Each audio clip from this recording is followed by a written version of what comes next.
Bienvenidas, bienvenidos, queridas amigas, queridos amigos, a La Noche Negra. Ya saben, un plató donde hablamos de todo lo divino y de lo humano, y siempre procuramos hacerlo con personas o personalidades de un gran interés, como la que nos visita hoy. Bienvenida, Berna González Harbour. ¿Qué tal, Juan? Encantada de estar aquí. Un verdadero placer tenerte como periodista, como escritora, otras muchas cosas, porque tú, entre otras muchas pasiones, Berna, tienes por lo menos, que yo sepa, 4. ¿Cómo las has contado? Sí, bueno, una, el periodismo. Sin duda. Eres subdirectora del País, nada menos. Otra, la política. Eres analista en la cadena SER y en otros foros. Otra, la literatura. Sí, señor. Has firmado ya unas cuantas novelas de éxito, de las que luego hablaremos. Y otra gran pasión en tu vida es el arte, pero muy especialmente el arte de un gran pintor aragonés, Francisco de Goya, al cual tú has seguido, estudiado y sobre el que has escrito. Pero ¿cuándo comenzó todo esto, Berna? ¿Cuándo empezaste a soñar con las letras, con el mundo del arte desde tu Santander natal? Bueno, yo creo que has hecho una definición muy buena de mis pasiones. Las hay más, evidentemente, ocultas, sin ninguna duda, pero estas 4 son los motores de mi vida, ¿no? ¿Y cómo empezó todo? Pues posiblemente empezó mucho antes de que yo pudiera articularlo de alguna manera. Es decir, yo tengo de niña algún periódico escrito a mano con mi hermano, totalmente de infundios que se nos ocurrían y de invenciones. Entonces ahí ya estaba el periódico, lo vendíamos a 2 pesetas, me acuerdo, a mis tíos y a quien cayera por allí. Ahí inventábamos historias, de forma que ya estaba la narrativa, ya estaba la ficción, estaba el periodismo, estaba la curiosidad. Y no fue hasta bien entrados los 17 años, cuando ya hay que elegir, que recuerdo que yo quería todas las carreras, quería historia, quería filología, quería idiomas, quería ser azafata, quería todo. Que me acuerdo que mi madre me regaló un libro de profesiones de la A a la Z, porque yo no sabía qué hacer después de la selectividad y señalaba de todo, es decir, desde la antropología, la historia, como te digo, de todo, porque no quería elegir, hasta que llegué a la P de periodismo. Y nunca yo lo había verbalizado, y cuando vi eso dije, ¿qué es periodismo? Y dije, ¿es esto? O sea, es no elegir, porque puedo escribir sobre todo. Es decir, es irme de Santander, que yo quería salir de allí y viajar, es poder escribir, es poder analizar todo, la historia, la política. Es decir, para mí el periodismo fue la puerta al mundo, a la curiosidad y a no tener que elegir. Y creo que, 30 años después de haber comenzado, el tiempo me ha dado la razón. He podido escribir de todo, me encanta escribir de cultura, de política, de arte, de todo. Probablemente, Berna, tu caso, el mío y el de otros compañeros, obedece a un cierto romanticismo, ¿no? Llegamos al periodismo detrás de un ideal, ¿no? Persiguiendo también un punto de aventura, buscando novedades, pero de pronto estás sentado en una redacción y tienes que contar la realidad, y tienes que contar la verdad, y te das cuenta de que tienes una enorme responsabilidad.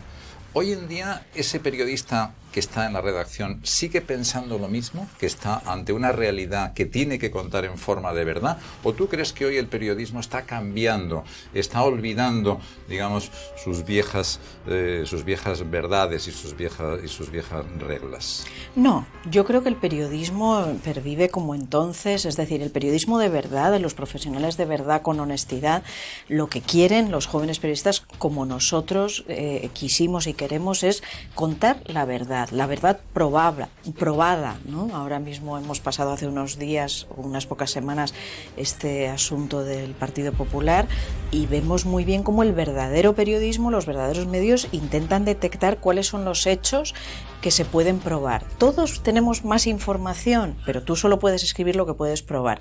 Otra cosa es que el mundo actual en el que las redes adquieren tanto protagonismo y el no periodismo, sino el cotilleo, los bulos, las falsas noticias, las fake news, corren a veces con mucha más eficacia que el viejo y buen periodismo.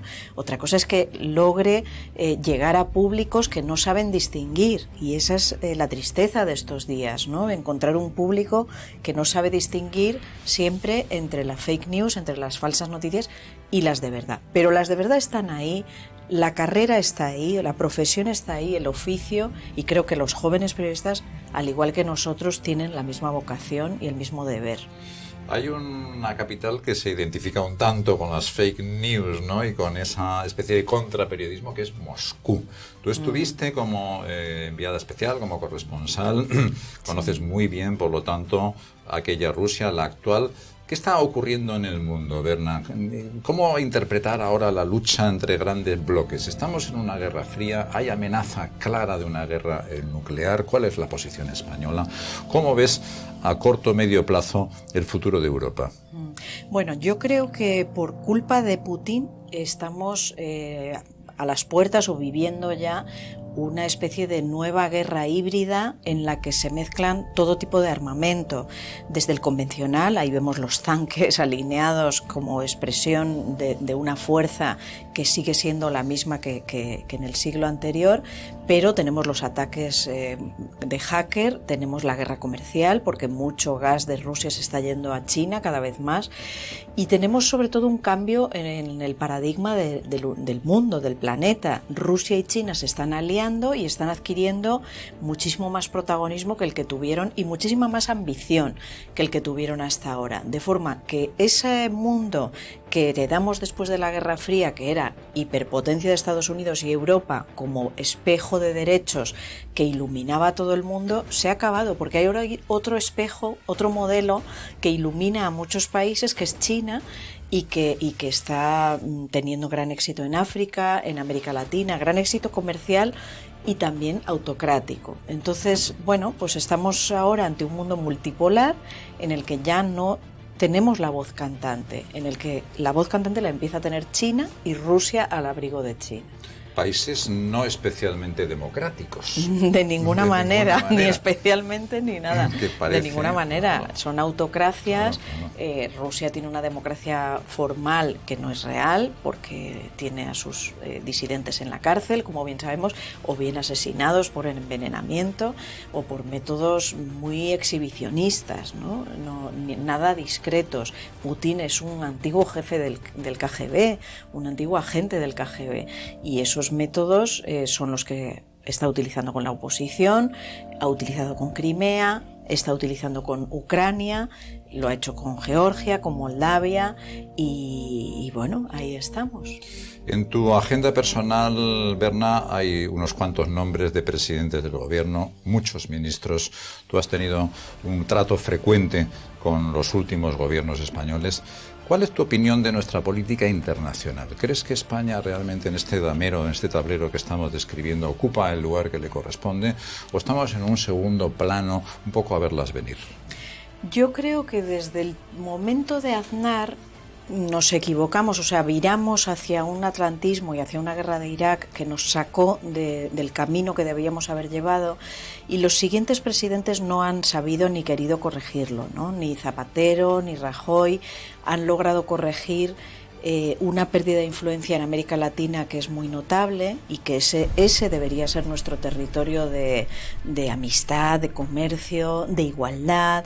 Deberíamos corregir, por ejemplo, la visión histórica del llamado descubrimiento de América. Deberíamos repasar la historia, repasar esos lazos con América Latina. Yo creo que eso sería primordial para un gobierno de este país. No es que estemos mal, ahí estamos en la Unión Europea nos salva, afortunadamente, afortunadamente estamos ahí, pero sin duda deberíamos tener mucho más papel en América Latina.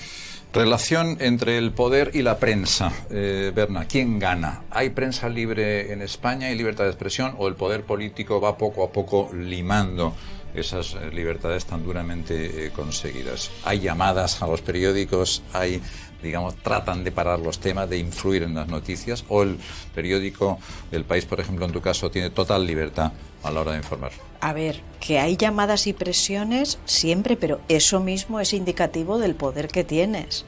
Es decir, si nadie estuviera llamando para presionar, significaría que lo que cuentas no tiene ninguna trascendencia, ¿no? Y precisamente porque trasciende y porque tiene poder, te intentan presionar.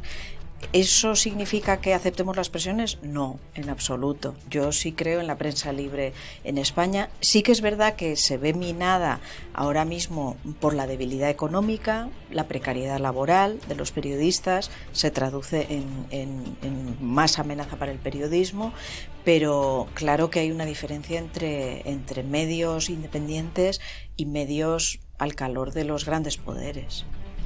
Das un salto de pronto y te vas a la ficción, pero sin dejar el periodismo, sin dejar la realidad, con esta magnífica novela El Pozo, que nos ha hecho disfrutar mucho, Berna, con una cierta añoranza, porque los dos protagonistas, Greta Cadaqués y Juan Quatremer, vienen a representar a los reporteros clásicos, ¿no? Los de antes, los que sufrían y luchaban sobre el terreno. Inventas un caso inspirado en un suceso real, aquel niño de Málaga que se precipitó por un pozo y que nos encogió a todos el corazón. Te inspiras muy libremente en aquel suceso para congregar alrededor de esa desaparición a un montón de periodistas, pero resulta que los únicos que tienen escuela son los dos protagonistas, porque luego hay un montón de periodistas que van a la carnaza, que van al titular fácil, que van al amarillismo, ¿no? Y ahí sí que cargas la mano crítica, ¿no? Sí, la verdad es que después de varias novelas negras, como tú sabes, y con mi comisaria Ruiz, sin meterme mucho con el periodismo, mucha gente me decía, ¿y por qué no escribes una novela de periodismo? Tú que lo conoces también. Y cuando surgió el caso Julen, que es efectivamente en el que está inspirado esta novela, El Pozo, y comprobé la inmoralidad de tantos programas de televisión, de tantos coberturas que no tenían en cuenta los principios deontológicos en absoluto, sino que lo que buscaban era audiencia pura y dura, que es lo que está marcando ahora tanto el periodismo de pantalla, tanto de móvil como de televisión, etcétera. Dije, este es el momento, quiero escribir una novela de esto. Y El Pozo es eso, El Pozo es mi novela como periodista, en la que soy muy crítica con la profesión, con cómo se está ejerciendo ahora mismo la profesión, es decir, ese amarillismo, ese circo que se montó en torno a esa desgracia de unos pobres seres, ¿no? En mi novela efectivamente tenemos a Quatremer, que es el cámara clásico que ha estado en todas las guerras y que yo he conocido porque yo he estado en bastantes guerras, en Rumanía, en la Unión Soviética, en el Golfo, etcétera. Y sé que existe y sigue existiendo un periodismo, un cámara de verdad, un periodismo de verdad, pero se ven enfrentados a la exigencia de un jefe que lo que quiere es morbo, lo que quiere es audiencia, lo que quiere es cotilleo. Recordemos todos como en aquel caso enseguida empezaron a señalar si la culpa era de la madre, la culpa era del padre, la culpa era de este, del otro, cuando era un suceso, por desgracia, fortuito. Y entonces, bueno, pues retrato ese momento del periodismo en el que ahora cuenta más pues unas piernas largas y un escote y un cotilleo que no la aproximación verídica a la noticia. Fíjate que tus dos auténticos periodistas, o sea, Greta Cadaqués y Quatremer, comparten con los detectives clásicos del cine negro, con aquellos héroes, un cierto sentido del humor, un cierto sarcasmo, una cierta ironía. Son héroe y antihéroe, las dos cosas al mismo tiempo, ¿no? Saltemos, por lo tanto, con ellos a tus novelas negras, protagonizadas, la citabas antes, por la comisaria María Ruiz, que es una de tus aportaciones al género negro, y ya le has hecho 4 novelas, Berna, que Verano en Rojo, Margen de Error, Las lágrimas de Claire Jones, ¿no? Y Sí. El sueño de la razón, que te han dado pues nada menos que el premio Dashiell Hammett de la novela de la Semana Negra de Gijón. Pero para construir una serie de detectivesca policial hay que, evidentemente, crear un protagonista, en este caso una mujer, una comisaria, María Ruiz. ¿Te has inspirado en algún modelo real o es una creación propia? Bueno, es una creación inspirada en las mujeres de mi generación o generaciones inferiores, que curramos, que somos eficaces, que nos dejamos la piel, que muchas veces tienes que esconder o ignorar tu vida privada porque no hay espacio para las mujeres que trabajen para el fútbol como los hombres, ¿no? o para esa vida privada. Entonces está inspirado en muchas mujeres de hoy que eso lo tienen que dejar todo por trabajar, ¿no? Y luego tiene un motor, la comisaria Ruiz y mis novelas, que es, bueno, mi lado periodístico sin duda, bueno, aunque deje la gorrilla en casa, o la deje, me la quite la gorrilla de periodista, están inyectadas por realidad, al igual que El Pozo también, pero están inyectadas por casos y por problemas que hoy vive la población, es decir, por la pura realidad, que yo creo que es muy de novela negra, ¿no? El retratar los abusos que hay ahora mismo al final la novela negra yo creo que es un pulso entre un abusador y un abusado, en cualquier terreno, sea la prostitución, la trata, el robo, la corrupción, la droga, siempre hay una víctima y un villano, ¿no? Y bueno, yo creo que el periodismo me ha dado muchas inyecciones de realidad que me han permitido transformarlo luego en novelas. ¿España es un país corrupto, Berna? Como a veces algunas novelas negras, no las tuyas en general, parecen indicar, un país dominado por las mafias, por los narcotraficantes, con prostitución, con toda clase de lacras, ¿o es un país donde todos esos fenómenos ocurren como en cualquier otro? A ver, no está dominado por las mafias, no es un país corrupto como puede ser, por desgracia, un país latinoamericano, o hemos hablado de Rusia, o yo qué sé, o sea, todos podemos saber las mordidas que hay que pagar en América Latina. Yo he vivido en Rusia y ya os puedo asegurar que es muy corrupto.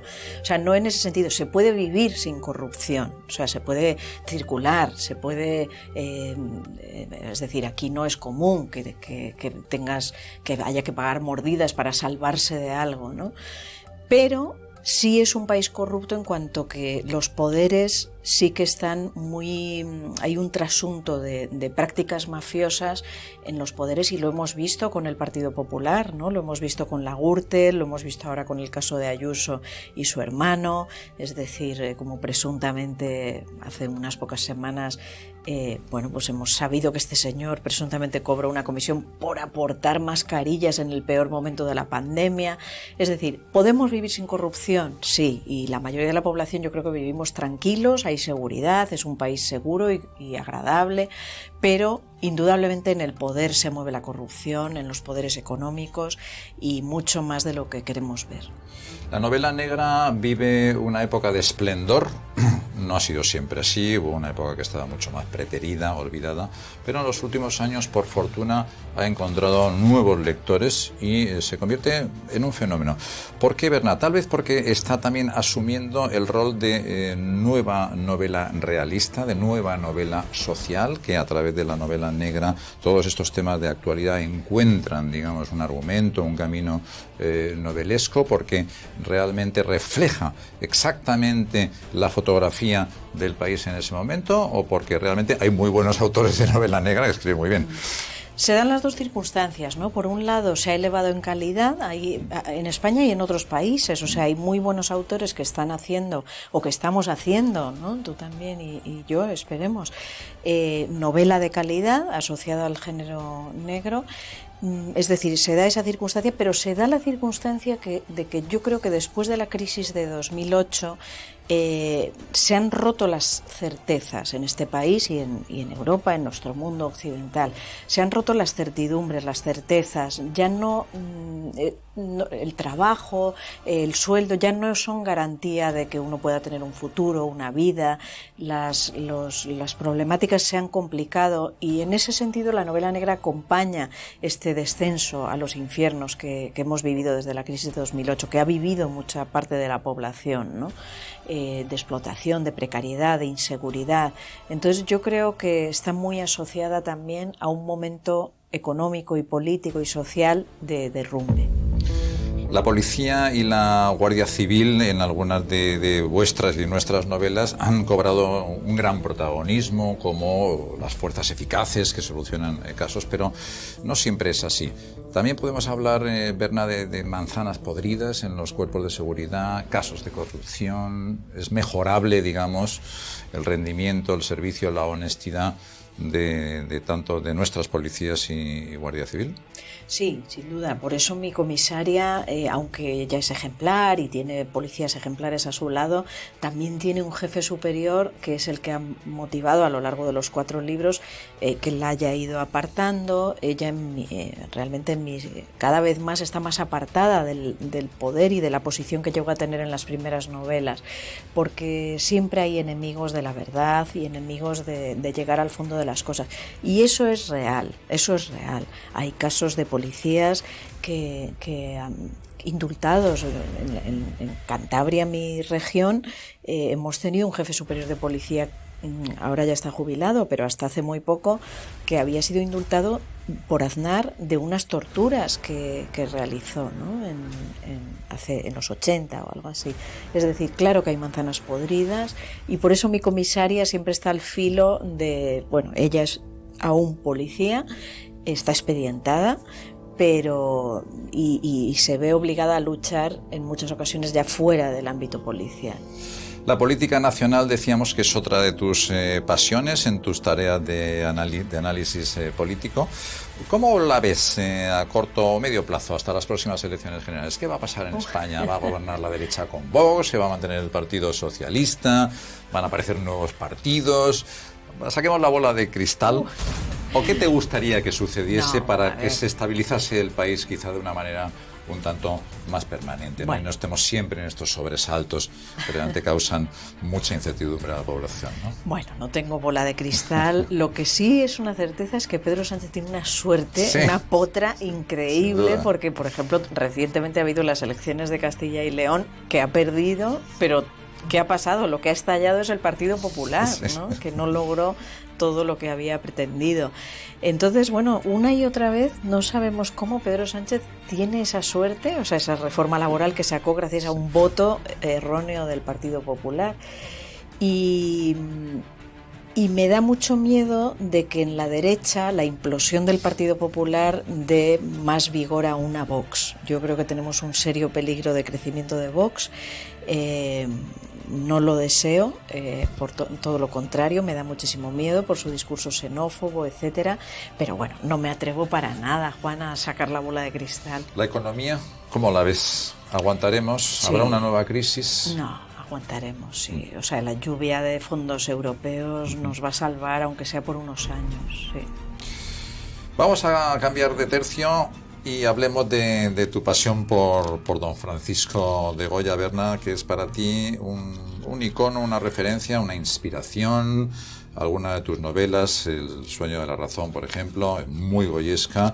Y qué decir de este ensayo extraordinario, Goya en el país de los garrotazos, donde como biógrafa te sumerges a tope en la vida, en los milagros, en la obra del genio de Fuendetodos y de Zaragoza, porque realmente Goya es más de Zaragoza que de ningún otro sitio.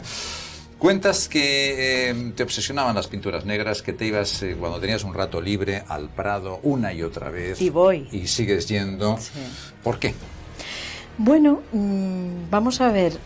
Goya lo dice todo, ¿no? O sea, una vez que te obsesionas con Goya, como me ha pasado a mí, creo que no hay artista, ni periodista, ni fotógrafo que nos pueda aportar tanto como nos aportó Goya, ¿no? Ahí analizo mucho cómo hay desastres de la guerra, o sea, pinturas suyas, de grabados de los desastres de la guerra, o algunos que no pueden ser superados por una foto de un periodista, ¿no?